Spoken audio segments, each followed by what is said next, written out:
আমরা ফিতরা বের করব। ফিতরা আমরা যে আদায় করব, ফিতরাটা আমরা খাদ্যদ্রব্য দিয়েই দিব। এই খাদ্য থেকে দেওয়াটাই হচ্ছে উত্তম কাজ।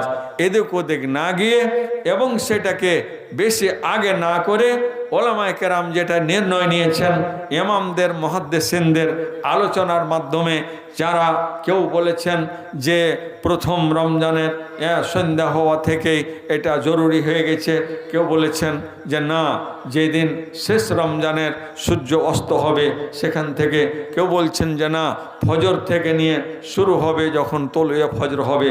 যাই হোক, রমজান এই ঈদের নামাজ আগে পর্যন্ত।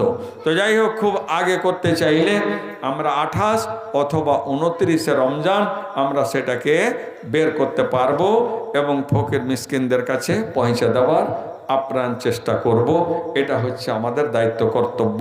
20 রমজান, 21 রমজান, 25 রমজান আমরা বের করে দিলাম, এটা নয়। তার মেন সময় হচ্ছে যেটা আপনার নামাজে যাওয়ার আগে পর্যন্ত, এইটাই হচ্ছে আপনার মেন টাইম, শেষ টাইম। এটা হচ্ছে শেষ টাইম।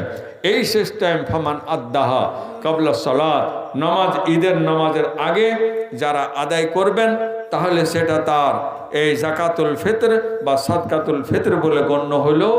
আর যদি অবহেলা করে যদি নামাজের আগে আদায় না করা হয়, তাহলে সেটা সাদকাতুন মিনাস সাদকাত, তাহলে আম সাদকায় গণ্য হয়ে যাবে, আপনার ফিতরা বলে পালন হবে না। এ কয়েকটা কাজ আমরা করব। আল্লাহ যেন আমাদের করার তৌফিক দান করেন।